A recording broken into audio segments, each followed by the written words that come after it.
Righto, welcome everybody. Tonight I'd like to talk about the Tripitaka and particularly to help guide you through so that if you intend to read and study the Tripitaka carefully, and I think it is a very worthwhile endeavor to do that, you're able to find what you want because you have a reference system. And as I was saying last time, there is no one agreed upon reference system. And seeing that the Pali scriptures are so big, this is a bit of a problem, okay? So let's go over the whole thing. First of all, the name. So the name of these scriptures, these ancient scriptures, and they are the oldest record that we have of the Buddha, are in a language called Pali, or that's the name given to it now, which is a Middle Indo-Aryan Prakrit spoken maybe in between about maybe the 6th and the 1st century BC. Some scholars believe that it's, or most scholars believe that it is actually not the language of the Buddha, but recently Professor Richard Gombrich has come out with a book in which he argues that the Buddha probably did speak Pali. But if he didn't speak Pali, he certainly spoke something very similar to it. Now, the word Tripitaka comes from two Pali words, ti meaning three, and Pitaka meaning a basket. So there's lots of theories about why it has this unusual name. One is that all the ancient palm leaf books were put in baskets. Yeah, I think that's a real basket case of an explanation myself. I think it's probably because for several hundred years, the Tripitaka was orally transmitted. And in ancient times, as in modern India, if you go to a construction site, you will see people moving earth or bricks or sand. And what they will do is they use a fairly flat basket in which they put the material, and they'll put it on their head and they'll walk some distance and then they'll pass it to somebody else. And there will actually be a relay of these baskets of material being moved from one place to another. And I think that the word basket or Pitaka was used simply because it was analogous to how the Tripitaka was transmitted. It was transmitted from the head, or the mind, if you like, of one person to the other. Now, the Tripitaka is made up of three parts. The first part is the Sutta Pitaka, which is certainly the most important part for anybody who wants to know about what the Buddha taught, who he was, where he lived, and so on. The second is the Vinaya Pitaka, which is the rules and regulations and the way of ordering monasteries, and that is primarily of interest to monks or nuns. And then the third book is called the Abhidhamma Pitaka, which is an attempt to whittle the Dhamma down to its most basic points so that they can probably be easily remembered and therefore easily taught. And you'll hear people say, I'm not quite sure why this idea came about, that Abhidhamma means the higher Dhamma, the idea being that that this approach to the Buddha's teachings is superior to the other ways. The word really doesn't mean that. It means something like about Dhammas. Dhammas being the discrete parts, atoms, if you like, of reality. And having studied the Abhidhamma at university, I find that there is nothing in the Abhidhamma Pitaka that contradicts or is at odds with what is in the Sutta Pitaka. It's just that it's presented in a different form. And I think people think that maybe it is superior because quite often when we can't understand something, we're convinced that it must be very intelligent or very superior. Anyway, tonight we're going to have a look at the Sutta Pitaka, which contains primarily the discourses, debates, and sermons of the Buddha, and some by his enlightened disciples, and even a few by laymen. I think there's one or two by lay women also. The first thing we need to know about the Tripitaka is that it is very, very big. Even the Sutta Pitaka in an English translation is nearly 50 volumes, and they're very big volumes. So it is a huge body of work.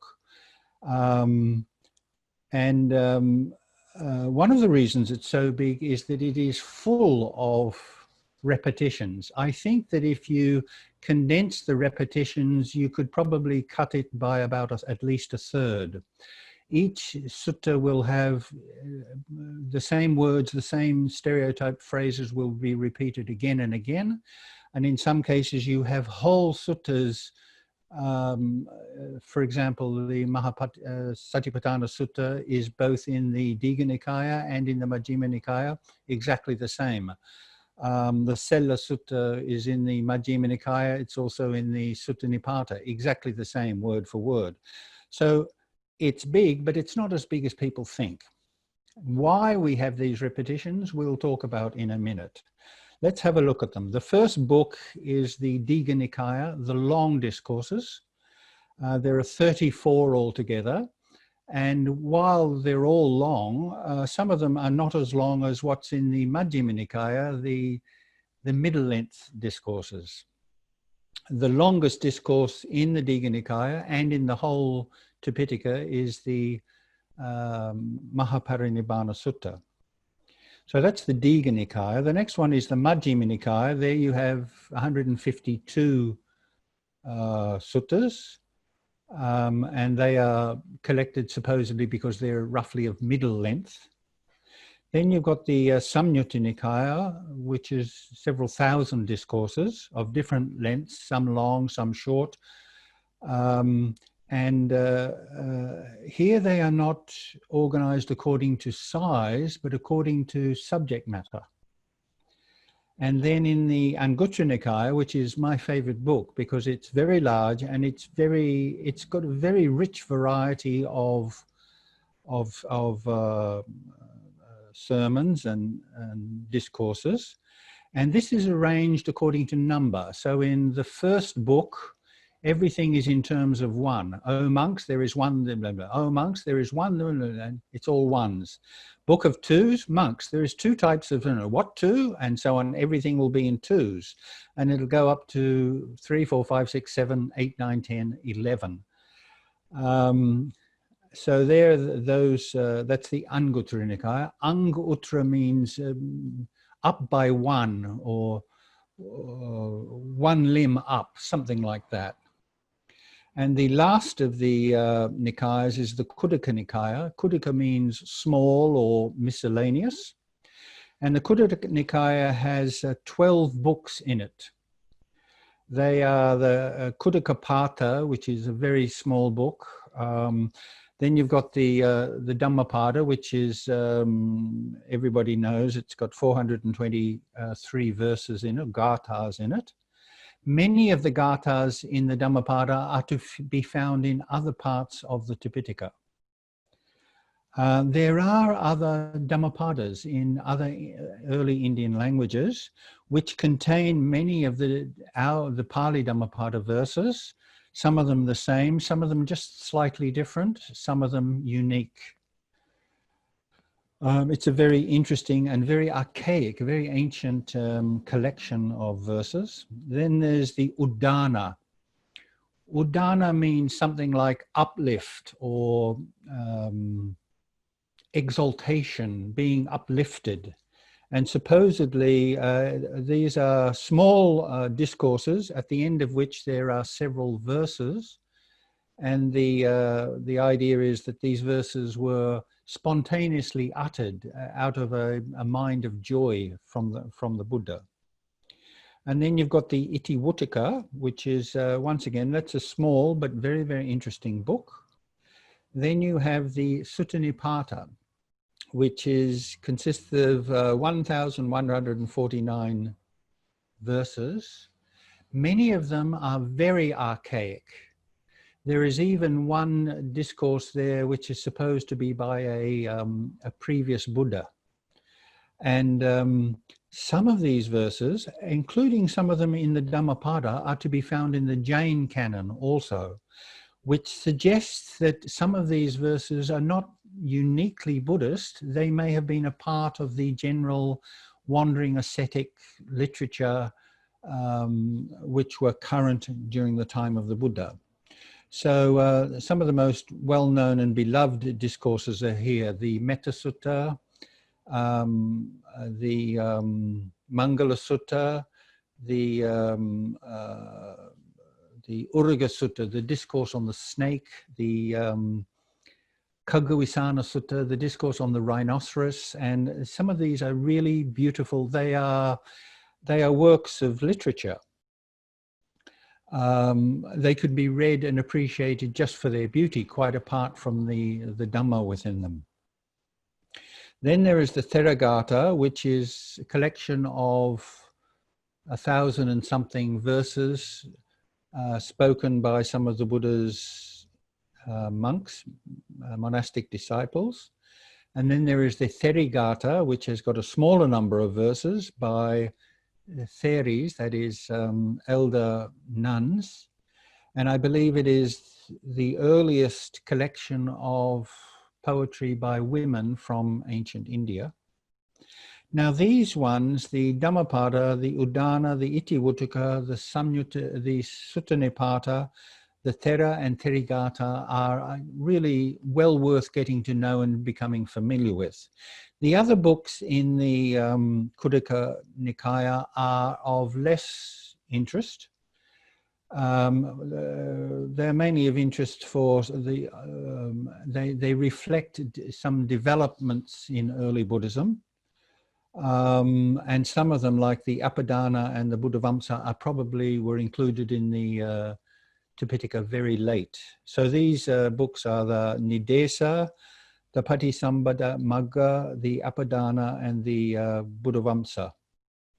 Yeah, the Buddhavamsa. I think for most people,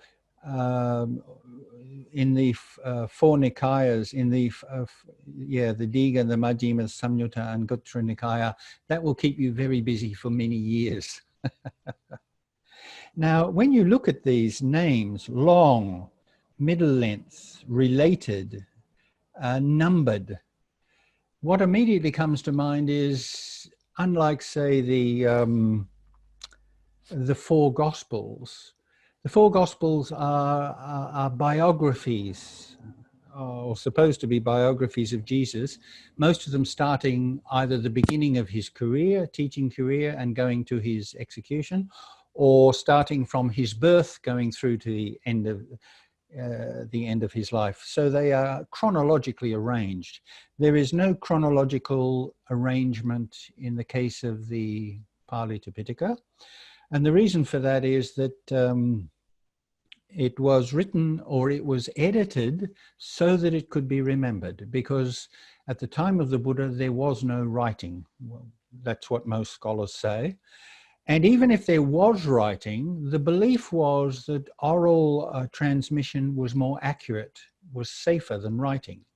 And it is a fact that long after writing came into use in India, both Buddhist and Brahminical and Hindus did not write their scriptures down because they believed that it was more accurate than writing. And in actual fact, if you develop, as they did, sort of technologies for remembrance, it actually was more accurate.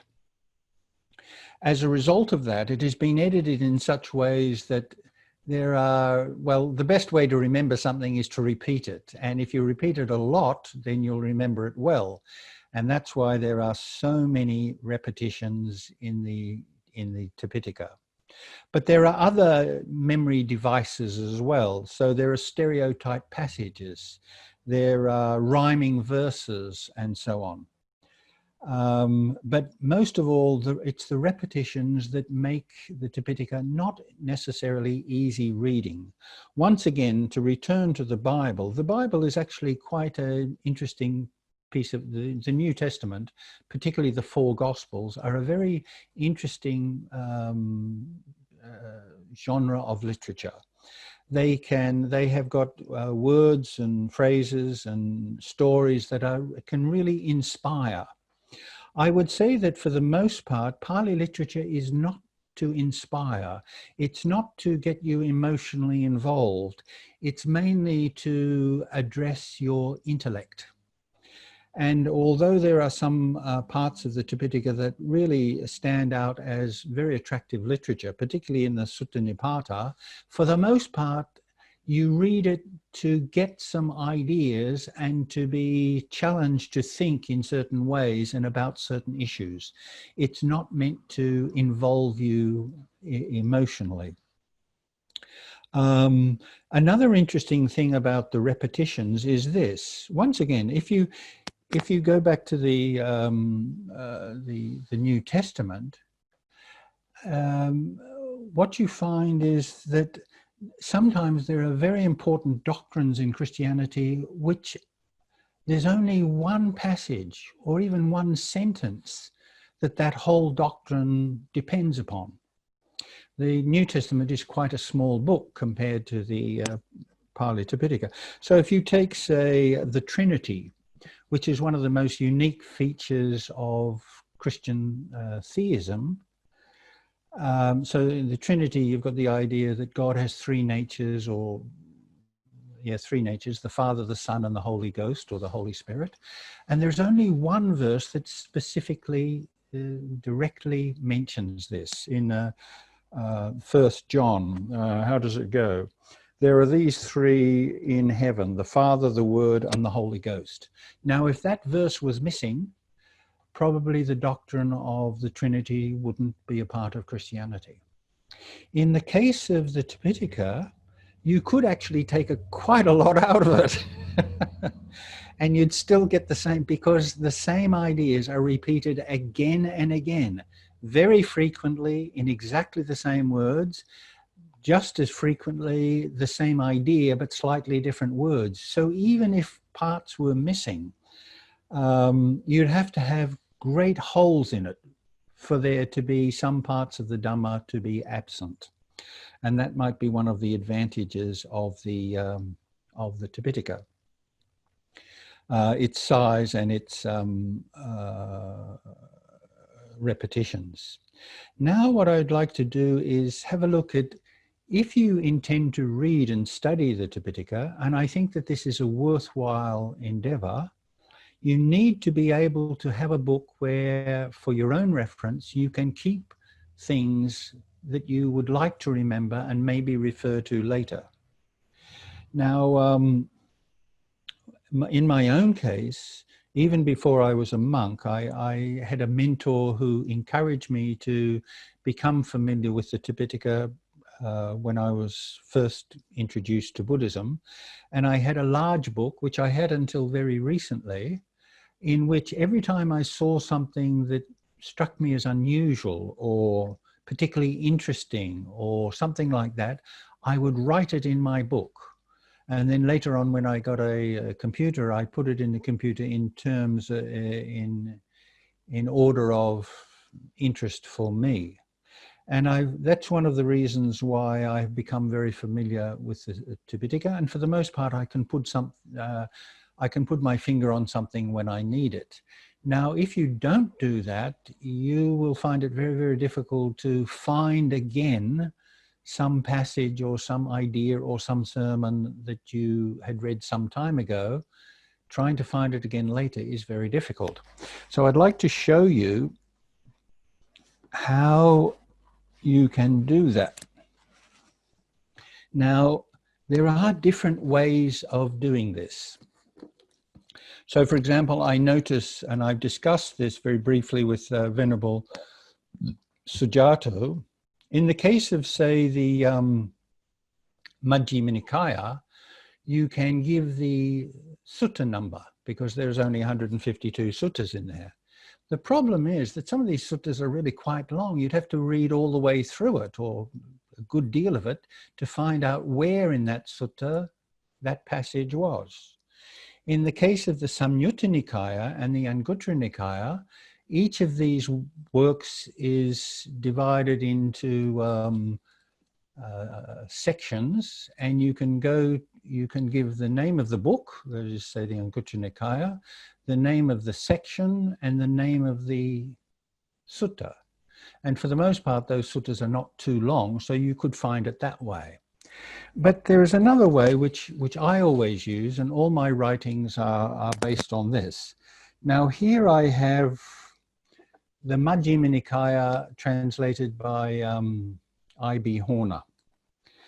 And I'm going to open it here.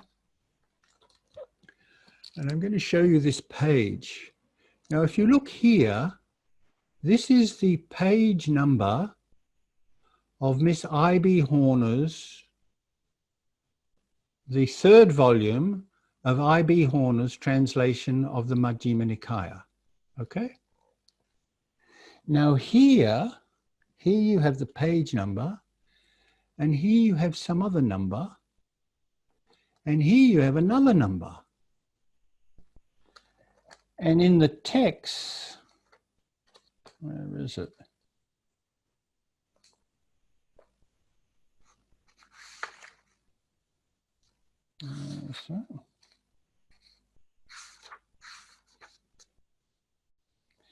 And in the text up here, you have 184, 185. So you've got a number here. That's the page number of this book. Here you have the page number of the original text published by the Pali Text Society. Okay. Now here I have Bhikkhu Bodhi's translation of the Majjhima Nikaya. Okay. Now I'm going to open it up.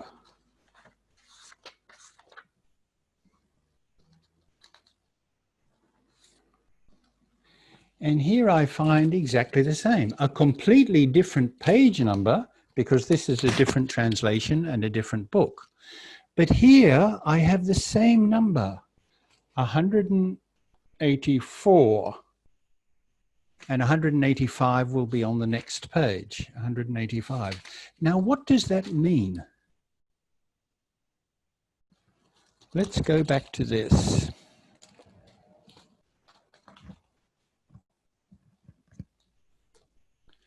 So here's I.B. Horner's translation, and here we have 184, 185.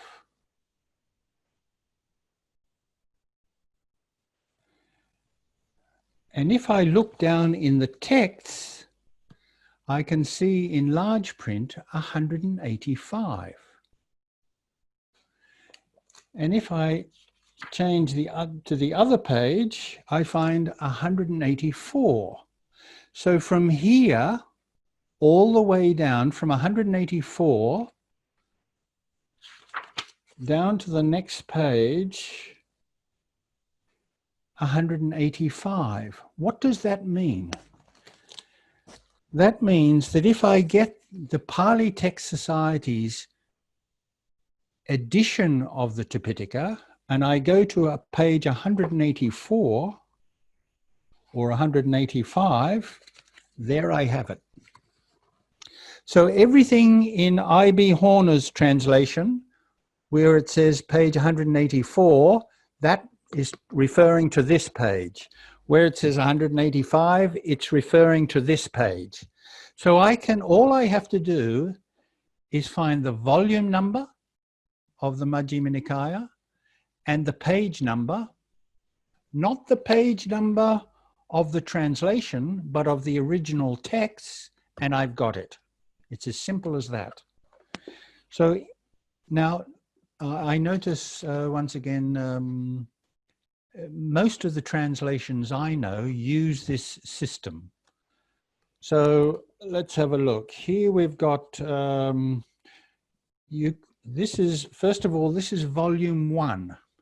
So in my writings and in many writings, you will have a reference, a quotation, and it will say M, meaning Majjhima Nikaya, sometimes MN, Majjhima Nikaya. 1 will mean volume 1. There are 3 volumes in the Majjhima Nikaya. MN or M1. 184 will be from here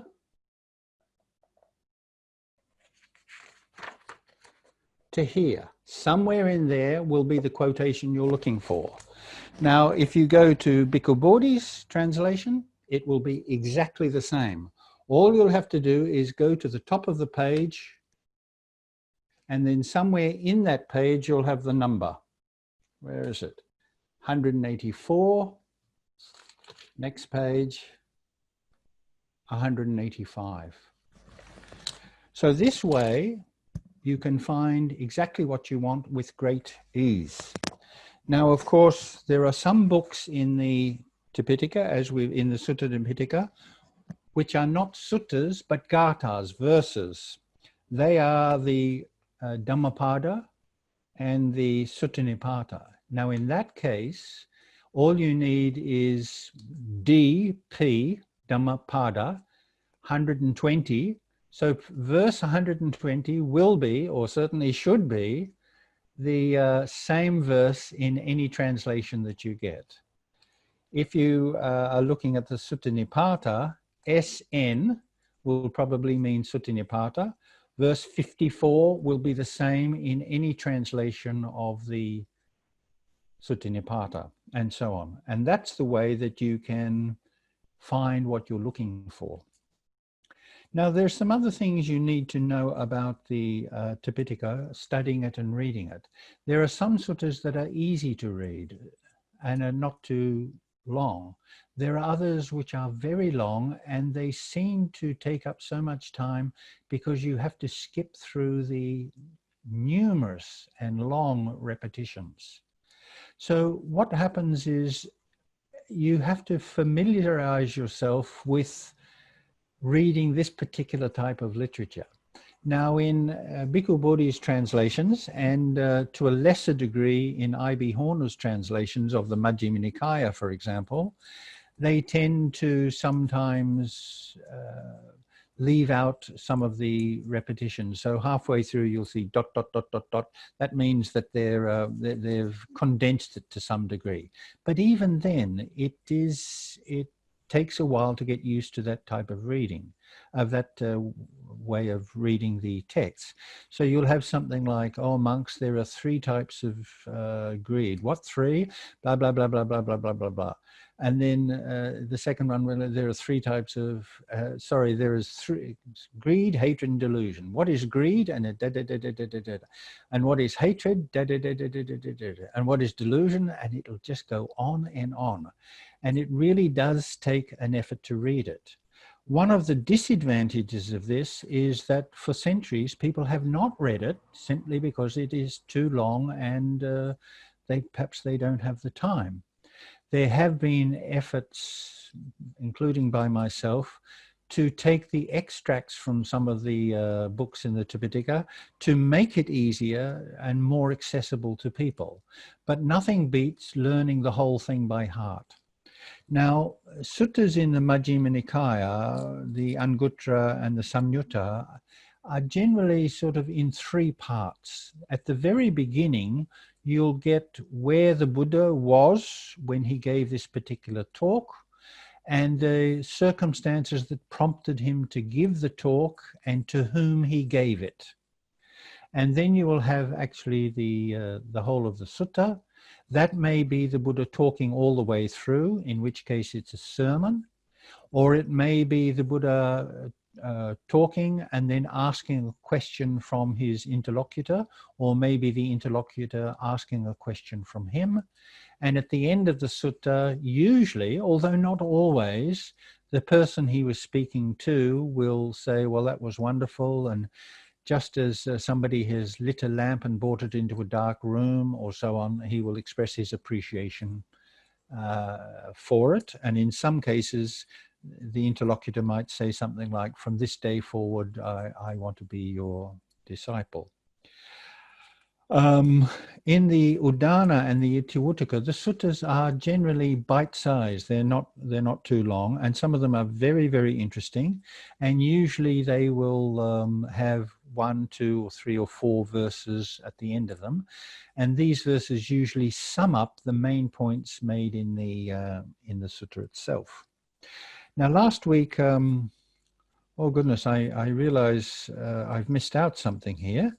Last week I talked about the Jatakas, and I've missed them out here. The Jatakas are in the Khuddaka Nikaya, the 4th Nikaya.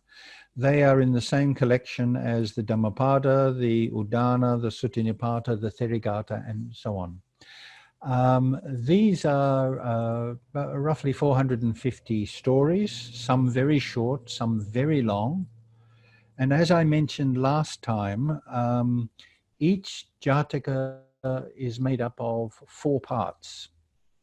So the first part is called the story of the present. And this will be supposedly the Buddha going somewhere, observing something, and then he'll say, well, this is not the first time that happened. Then you will have the prose Jataka story. Once upon a time when King Brahmadatta was in Benares, an elephant did this, or a hunter did that, or a farmer did this, or a farmer did that. And somewhere in the Jataka, in the prose story, will be a verse or some verses. And then when the story ends, then there'll be a story of the present again, where it will identify, well, the elephant was the Buddha, and the elephant driver was Ananda, and the guy who tried to kill the elephant was Devadatta or Yasodhara or some character like this. So the first part is the story of the present, second part is the prose story, the third part is the gathas, and the fourth part is the summing up and the identification of the characters supposedly in their last life. And as I said last time, only the verses are considered to be canonical. And the story of the present and the story of the summing up and the identification almost certainly were composed in Sri Lanka. They are very, very late. The prose story itself in its present form probably dates from perhaps the time of the Buddha to maybe the 1st century BC, something like that. Although the story itself may be actually pre-Buddhist, and some of the verses might actually be pre-Buddhist. Because one thing you notice about the Jatakas, despite the fact that they're filled with so many wonderful stories and a great deal of practical wisdom, on a wide variety of subjects, in a sense, many of them are not specifically Buddhist, but they could be, the wisdom that they embody could be from any religion or no religion in particular. The theory is that many of these stories, although not all of them, have been floating around in Indian storytelling for centuries before the Buddha, and at some point the Buddhist fraternity has decided to use some of these stories to teach popular virtues and what have you to people, and they have made they've rewritten the stories or restructured the stories so the hero of the story is supposedly the Buddha in his former lives as a bodhisattva. Do not underestimate the Jatakas. Many people think that they're only suitable for children. I don't agree with that at all. Just as literature, they are very, very fine. And they contain some important points that are of value, and in a form that is certainly easier to read than some of the suttas. What else can I say about the Tripitaka? Ah, yes, There are two books that I'd recommend if you wish to start becoming familiar with the Tripitaka. This is one here. This is by Oscar von Hübner, who's a German Pali scholar, and it is an introduction to all Pali literature. The first part is about the books in the Tripitaka, their age, their structure, the various translations and what have you. Then it moves on to the commentaries and then other literature, the chronicles and what have you. That's always a handy book, I think. And this one, I think I've mentioned it before, I would recommend that highly. I think it is one of the best books for anybody who's interested in knowing where the Dhamma comes from. That's by Venerable Sujato and Venerable Brahmali. I think if you wish to start reading the Tripitaka, I think the best thing is to maybe talk to somebody who can guide you through to read some of the ones that are less challenging. So, for example, in the Digha Nikaya, you get, there's 34 discourses, all of them very interesting, but some of them certainly more interesting than others and more easy to read. And to take it easy, to read one at a time, and as I said, take notes for your own benefit, so that you can go back or you can ask somebody about it, and this is a way to become familiar with it. Now, for many centuries in Buddhism, there has been a sort of a rift between those who have wanted to study the Dhamma and those who feel that studying the Dhamma is really not necessary. So, for example, in the Thai forest tradition, I would say that they seem to even have a negative view of studying the Tripitaka. And there are others who, other movements within the Sangha and the laity also, who feel that meditation is useless without the study. And this this division in how Buddhists should approach their religion goes back many, many centuries. If you read the commentaries, Buddhaghosa's commentaries, he said very clearly that says something like 100 years of meditation is not worth 1 year's study. I think that that's extreme. But the thing is that there are, while I think the Dhamma on the whole is very clear, there are certainly many different interpretations of it. And because the literature is not widely read and studied, not as much as you would think or as hope, you get some pretty strange ideas going around. This is much less so in the case of, say, Christianity again, because their literature is really very small. It's accessible and it exists in virtually every language.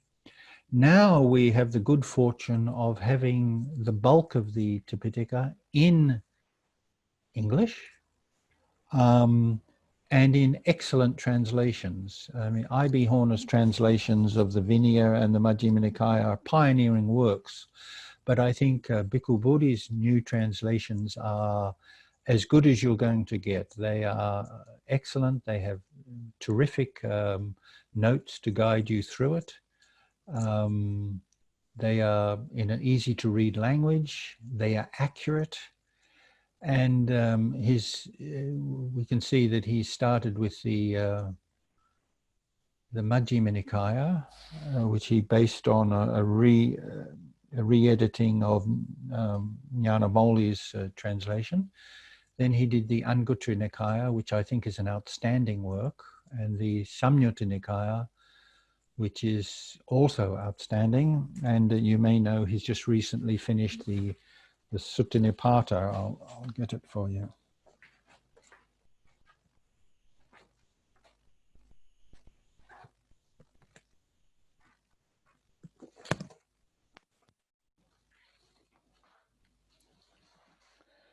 This is his new translation of the Sutta Pitaka, which I haven't read it all yet, but it's of the same highest quality as his other works.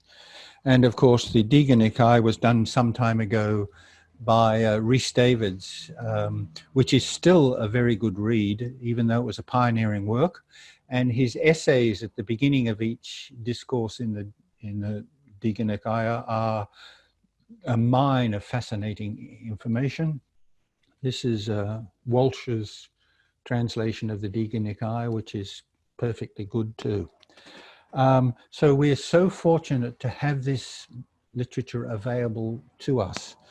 And I think it is a great shame that if we have this treasure house of knowledge of the Buddha's words and that we don't bother to read them, or at least to get to know them or to become familiar with them, I think that this is a great shame. As Buddhism comes to the West and it starts to be interpreted in all sorts of different ways and different theories coming up, it is always good to know, where does this originate from? What does the foundational text say? I so often hear people say, oh, the Buddha said this or the Buddha said that. And I said, really, where? And virtually nowhere can I find them. Well, they say it's in there somewhere. And you often find that it is not. Now, if we start being confused about what the Buddha really taught and what he really said, this is the beginning of lots of problems. So I think that making an effort to learn the suttas is very worthwhile. Now, does that mean that you don't practice meditation too? No. It means that you have a very good guide to how you practice your meditation, because there are many different ways of doing meditation. Most of them seem to me, the current ones by most teachers seem to be quite good. But occasionally I hear people say things which certainly are very, very doubtful. So it is always good to have a combination of these two. So some of the finest monks that I know, one in particular, Venerable Nyanaponika, who I knew very well, I think he was an outstanding example of somebody who has a wonderful balance of scholarship and meditation. He was probably the best example of that I've ever met, that I've ever known. And I really can't see why it should be either one or the other. At least in ancient times, that was not the case. And if the Tripitaka contains much of the things that the Buddha said, that is certainly better than knowing what Fred Smith says or Joseph Goldstein or something like that. I mean, that's not to say, I'm not saying that those people are saying anything unorthodox. But first of all, go to the origins. I use the analogy of a river. If you really want to understand a river and you go to its source, and then you go to its mouth, the mouth of the river, they seem to be so different. But if you go to the source and follow that river as other rivers run into it and as it goes over waterfalls and over rapids and what have you, eventually you will understand how it got to the way it was, the way it looks at the mouth of the river. But you won't understand the river until you go to the source. And the source of Buddhism, all Buddhism, Mahayana and the Vajrayana tradition, the source of all of it, it all originally comes from the suttas that are preserved in the Pali Tripitaka. Okay, I think that's all I've got to say for tonight. I hope that will encourage you to start on a journey becoming familiar with Buddhist literature.